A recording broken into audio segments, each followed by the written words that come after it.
in El Paso, was in a band. The Conversation, we did pretty well, toured, did our thing, and I actually moved to L.A. for a few years before moving back to Texas. So, I don't know. I guess I left El Paso. I was probably 25, maybe 26. Okay. Lord, I don't know. I mean, it was a long time ago. I left El Paso and I moved to LA for a few years, and then I moved to Austin, and I ended up in San Antonio. Okay. So, I mean, I ended up, I was playing for a living, and I just kind of ended up getting jaded and was tired of being broke. I had never really done anything else with my life, and so I moved back to Texas really to just do something else. And, I just couldn't get away from it. So I took a few years off and started playing again, Gotcha. So here I am. Cool. And so what was it kind of like out in LA being an independent musician and trying to do your thing out there? Well, it's kind of funny. I didn't actually move out there for the musician side of it. I had management and I had a record contract, because record contracts are what you wanted back then, with an indie label out of Minnesota, Dead Letter Records. And so I actually moved to LA with my girlfriend. She got, she had some opportunities, my very ex-girlfriend. And she had some opportunities and whatnot. So I moved out there. I already kind of had my career going. I had a booking agent, just all that. But out there, I mean, it was tough. It was so much more expensive to live out there. So I had to be on the road a lot more.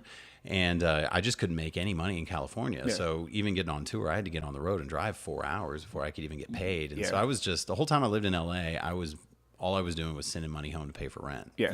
No, because it's that old, or I've heard a few people say that LA isn't paved with gold, it's paved with the broken dreams of.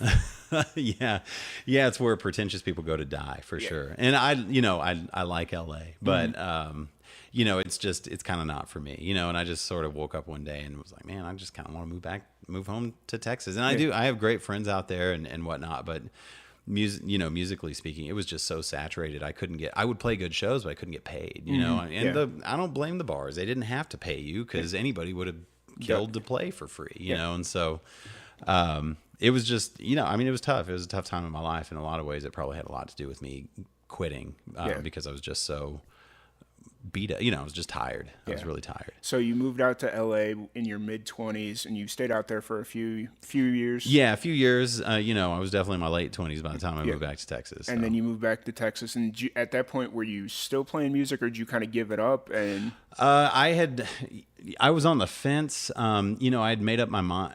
I was on the fence. I was worn out, but my deal with Dead Letter was up for with the Conversation.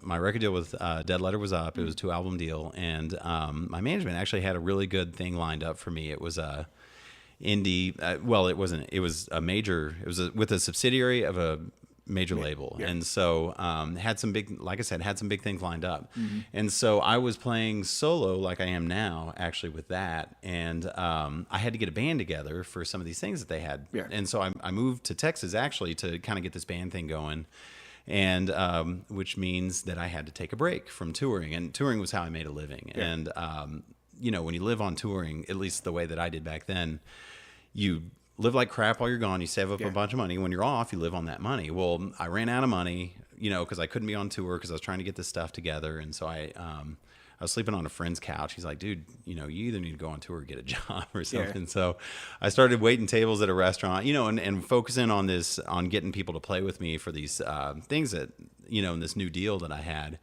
And the more time I spent off the road, I just didn't want to go back, and so I just called my management and whatnot and was like, you know what, I think I'm done. I'm done with this, and so maybe it was the biggest mistake of my life, now that I've had the time off and whatnot, I look back and I kick myself, but the other side of that is that you would have resented yourself and the entire process. The break might have been the best. My head is on a whole lot straighter, a better, whatever the word, and however you would say that intelligently. And now, like I said, I'd never done anything else with my life previous to that. I had always lived off of music. I'd either promoted shows or I'd played for a living. And the fact that I've have had so much time not doing that, I just have a far better better grip on reality of the process, and a better appreciation for the fact that I'm even able to make a living playing. You know, I didn't really appreciate that before